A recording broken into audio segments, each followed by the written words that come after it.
Hey yo tout le monde, aujourd'hui les gars, je vais vous lire l'histoire de mon premier courant, livre d'histoire.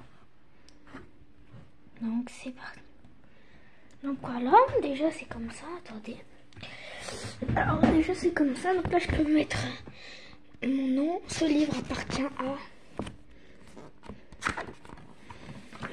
Alors, mon premier courant, livre d'histoire. Donc là c'est parti, donc là ça commence par mon premier Coran, livre d'histoire, le meilleur recueil d'histoire pour enfants. Livre du Coran par Sadi Hassan Khan, traduit par Khalid Mosaïd, revu et corrigé par Shanaz Benketka et Orientica. C'est parti. Ça c'est le sommaire dans tout ce qu'il y a. Alors, au début, c'est au commencement. Attendez, excusez-moi.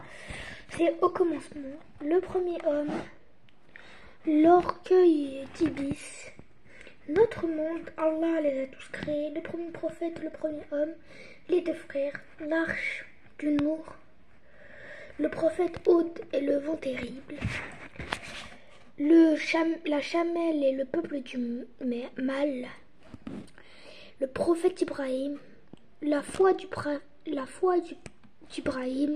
le voyage du prophète Ibrahim en Arabie, le grand sacrifice, les invités du prophète Ibrahim, construction de Kaaba, le premier appel au pèlerinage, le prophète Youssouf et ses frères, le prophète Youssouf et le rêve du roi, le prophète Chouaïb et le tremblement de terre, l'homme le plus patient.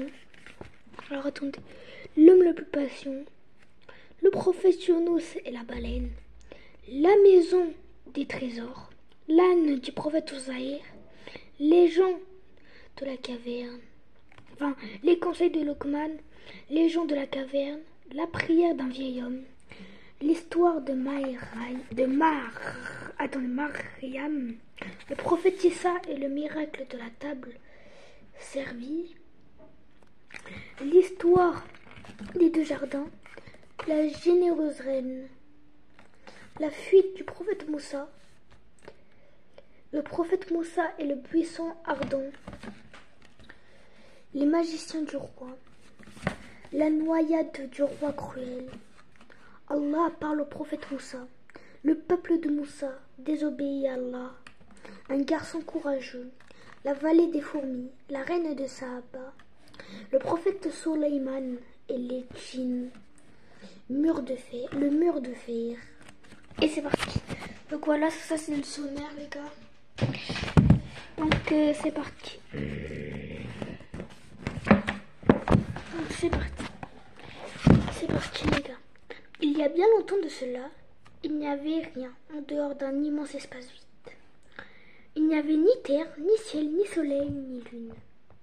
Il n'y avait aucune source de lumière, tout n'était qu'obscurité. Allah, le miséricordieux, décida de créer le monde.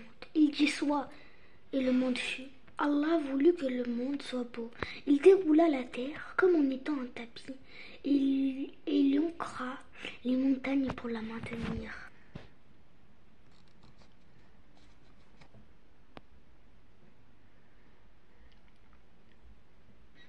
Au-dessus de la terre, il créa le ciel dans le ciel. Il plaça deux sources de lumière. Au-dessus de la terre, il créa le ciel dans le ciel. Il plaça deux sources de lumière, le soleil et la lune.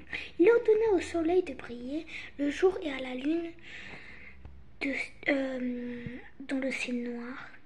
Il leur ordonna de briller de manière éclatante, afin d'aider les voyageurs à s'orienter dans l'obscurité. De la nuit, il y a un grand nombre d'étoiles dans le ciel. Elles sont toutes différentes, certaines sont petites, d'autres sont grandes, certaines scintillent, d'autres brillent très fort. Elles sont pareilles à des panneaux, indicateurs sur une route guidant les voyageurs jusqu'à leur destination finale.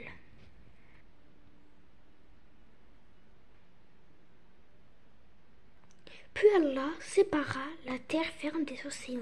Il recouvrit la terre de verdure, l'ornant de grands arbres, de petits buissons et de fleurs de toutes les couleurs. Il ordonna à la pluie d'arroser les plantes afin qu'elles grandissent.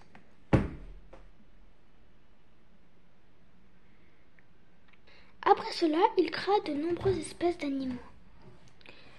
Chameaux, chevaux, moutons, éléphants. Puis il créa de nombreuses espèces d'oiseaux. Des aigles qui volent très haut dans le ciel, des paons magnifiques et des rossignols aux chants mélodieux. Il peupla les océans de poissons et de bien d'autres créatures encore. Le monde était beau, la terre était luxuriante, le ciel était bleu, les mers et les océans étaient teintés de nuances vertes et bleues. La terre était peuplée de nombreuses espèces d'animaux. Il y avait de nombreuses espèces d'oiseaux dans le ciel et de nombreuses espèces de poissons dans les mers et dans les océans.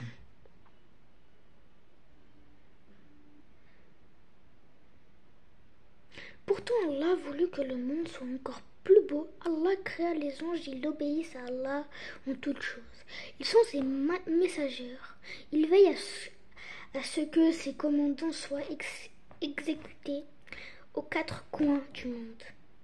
Ils veillent ainsi à ce que le monde entier fonctionne, comme il se doit, que le vent souffle quand il le doit, que les nuages déversent les pluies au bon endroit et que les pluies arrosent les champs et les jardins.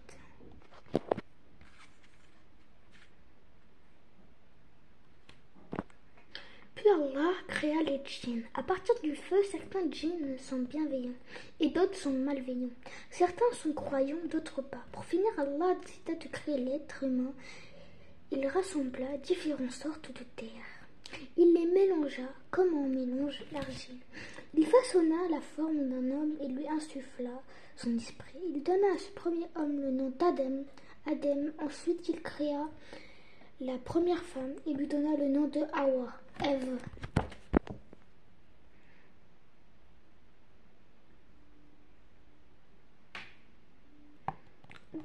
Le premier homme. Au commencement, il n'y avait rien. Allah dit soit et la terre fut. La terre est une machine gigantesque. Elle fonctionne tout le temps et elle ne s'arrête jamais. Elle tourne très lentement.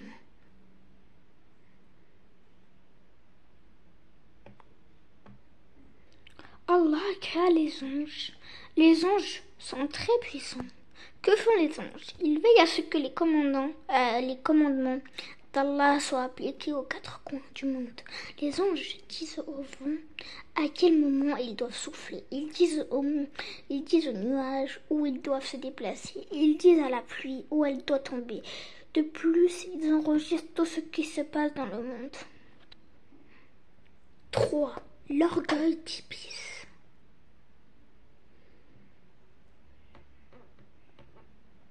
Allah créa Adam et Hawa. Il appela ensuite les anges et leur dit qu'il avait créé un homme qu'il a nommé Adam. Il leur dit qu'il avait aussi créé une femme qu'il a nommée Hawa.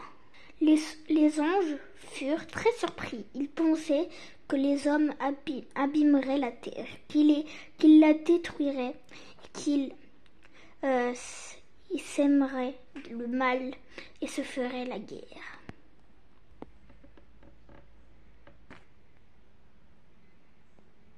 Mais Allah est l'omniscient et le sage, il connaît tous les secrets des cieux et de la terre. Il a créé toutes choses et il connaît le nom de toutes ses créateurs. Par conséquent,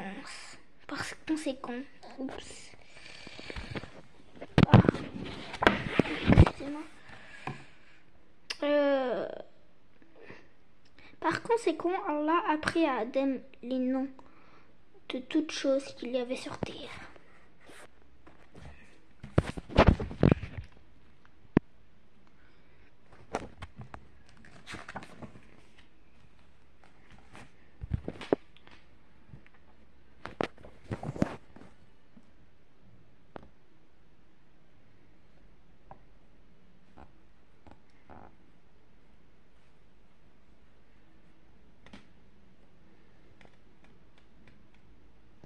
Les anges répondirent à Allah, nous ne connaissons pas les noms des choses que tu nous as pas appris. Nous ne connaissons que ce que tu nous as enseigné. Tu es l'omniscient et le sage. Alors Allah appela Adam et lui demanda de nommer les choses. Adam récita tous les mots qu'Allah lui avait appris. Allah dit aux anges, prosternez-nous, vous, devant Adam. Tous les anges se prosternaient avec respect devant Adam, à l'exception d'Iblis, qui était un des djinns. Partie 2. Soyez actifs. Et juste avant, si vous voulez acheter ce livre, Le Petit Coin. Le Petit Coin 2021, c'est leur Snap. Le Petit Coin, c'est leur Facebook. Le Petit Coin, c'est leur Instagram. Et si vous voulez les contacter, 06 61 94 33 74 1. Et leur email www.lepetitcoin.com.